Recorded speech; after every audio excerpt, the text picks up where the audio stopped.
Alright, so recently I made a video which was my first gaming style video, and it was called The Loneliness Trend Needs to Die. Now, in that video, I had kind of scripted out a bunch of my ideas, but today I'm kind of freeballing it. I got a lot of support on that video, and it actually became the number one most viewed video on my channel among everything else, I think, because loneliness is such a pressing problem, and it kind of brought together this giant comment section where I got to respond to a lot of people and see a lot of people's thoughts and feelings on what I talked about. So today I'm going to be looking through the comments, and I'm going to be kind of responding to the things I feel like I didn't get to say in that video, maybe some of the thoughts that were left behind, some of the things that my story may not have addressed, and I just want to keep the conversation going because I feel like the topics I talked about in that video are very important, and I'm glad it connected with people, and I want to keep talking with people about it. So the top comment on here that I have so far is from this dude Samuel. It says, "To be honest, I don't really feel lonely when I'm alone. I only feel lonely when I fail to connect with people I find cool. And that sucks because it just makes me scared of socializing even when I want to." And for me, this kind of connected with me in a big way because near the start of high school, I felt like I was in the same boat. I felt like I was trying to play to a crowd, and I was trying to not rise up a social ladder, but I wanted to be connected with all these people that I thought were interesting, but I didn't really reach towards them in the right way. I was kind of an awkward person, and I didn't really aspire to break out of certain things that I was doing at the time in order to talk to, some people I wanted to talk to.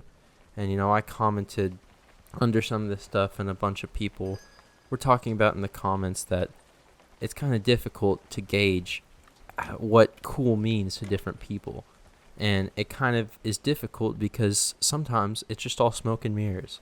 And I think that's kind of interesting, the idea that coolness and self-confidence and self-esteem, it's not really how everyone plays it like. I think with the advent of social media, that really the idea that someone's better than someone else, or someone's cooler, or someone has more clout, it doesn't really exist. And if people are putting up a front like that, then, it's not true. You kind of have to realize and believe to a certain extent that you are the same as everyone else. And if you can find the connections between yourself and the people that you think are cool, then I think you'll have great success.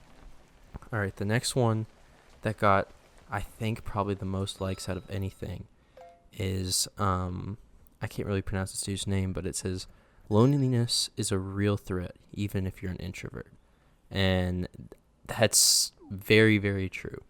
It's kind of this weird thing on the internet because the internet is full of a lot of primarily introverted people because, I think a video I watched a long time ago explained it in a really good way. Introverts are more typical to be online. Extroverts are going to be out socializing, not really flocking to technology and more personal, like one-on-one based things. They're going to be out there with other people. And, it's not something that I think people need to get confused about. Loneliness is something that affects everyone, and it affects everyone in different ways, but it still goes after people whether you're an introvert or whether you're an extrovert. And there's a common saying when describing it that an extrovert can be in a room full of people, full of hundreds, full of thousands of people, and still feel lonely. And an introvert can be in a room on a call with just one other friend and feel the least lonely in the world. Loneliness is based on a bunch of different definitions, but you don't need to equate introversion and extroversion to being lonely and not lonely. Okay. This next one is from Minty Devil, and they say, "Well, I was both lonely and against my will. and we kind of talked about it in the comments and stuff, about how they eventually got to a little bit better of a place with relationships and stuff.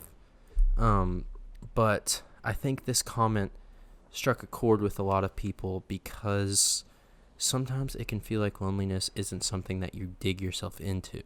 And I think in the video that was something that kind of got confused with a lot of people. There was a lot of comments saying that my experience of finding friendships and working hard to get out of a social place wasn't true for everyone, and it wasn't fair for me to tell the story when some people don't have that option.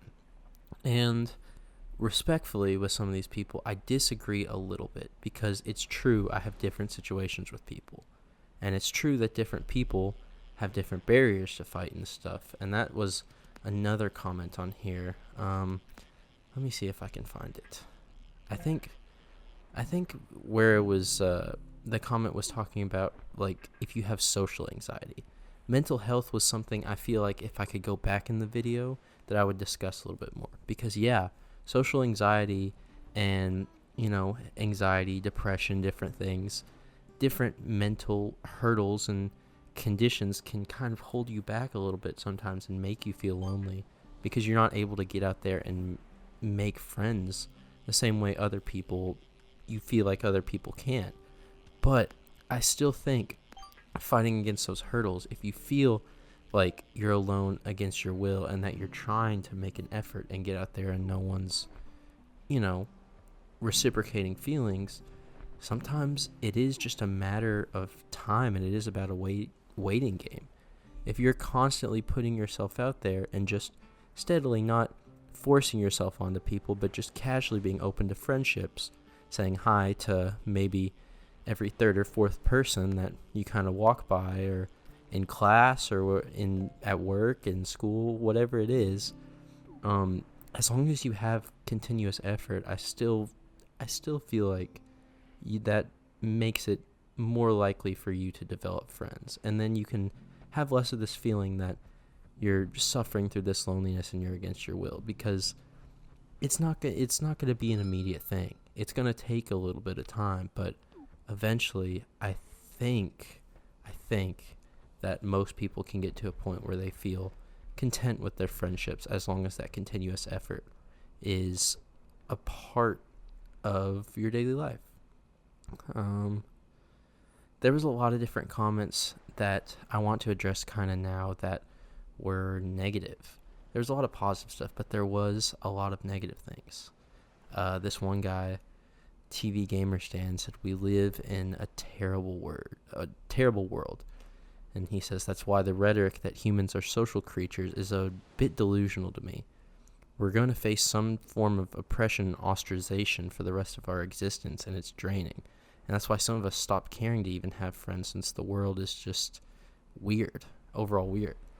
And some other people expressed this sentiment that, there is a choice where loneliness is this bad thing, but given the choice of being surrounded by people that may or may not be good for you, or may not have ulterior motives, the fear of that is holding some people back, and I think a lot of people back in a way.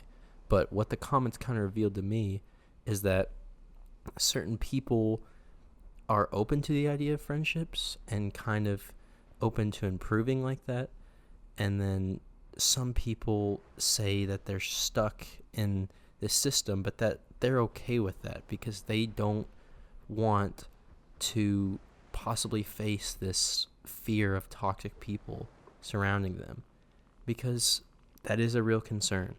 Sometimes you're going to make friendships and connections with people and figure out you don't want to be friends with them.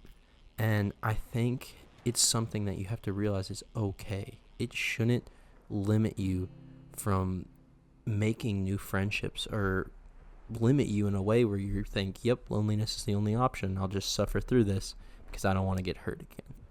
And I've watched a lot of videos lately that kind of talk about that from a relationship standpoint.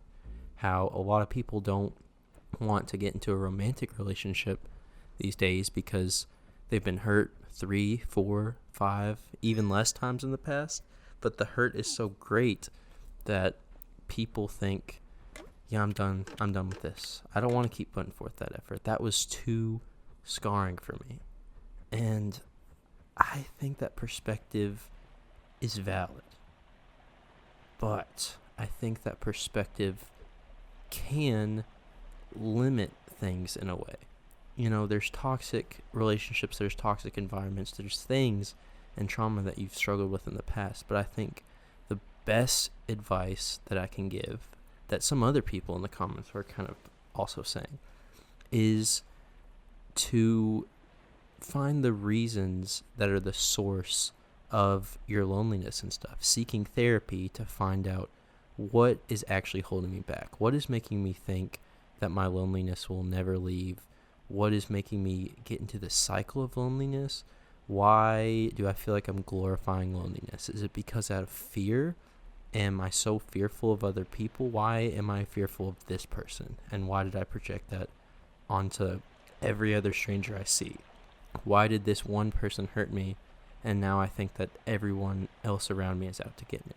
Because in reality, I think how good the world is can be up to perception sometimes. Obviously, there's statistics and stuff. There's factual, concrete things about the world, like, you know, global warming, population rates, countries' wealth and disease, and all these different things that are concrete, factual things. But it's interesting to see that there's a mix of glass half full people and glass half empty.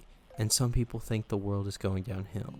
But then some people think the world is on this upward trajectory that's never going to stop, that things have only gotten better. But the key difference is the outlook that some people apply. And I think maybe that was something that I may not have stressed in the video, or I may have stressed too much. That perspective can really, really alter, you know, the difference between you being lonely and not lonely. But the last thing I kind of want to say is that, you know, a lot of people talked about, and that I talked about, some in the comments and different things, is that regardless of the cycle, regardless of a bunch of other things, there is a difference between loneliness and being alone. And I talked about that earlier with kind of the difference between people wanting to be alone and kind of introversion versus extroversion. But there's this really crucial thing where I can't stress enough to you guys. Loneliness is this toxic trend of isolating yourself, not reaching out to anyone, cutting off all your support systems, only taking on the world by yourself, where you feel like this is against your will, submitting to this outlook and this existence that just has nothing and nobody in it. That is much, much, much more different than being alone, which is just the conscious choice that I just want to be on my own for a little while. It's not a bad thing to not be in a romantic relationship. It's not a bad thing to not have a lot of friends.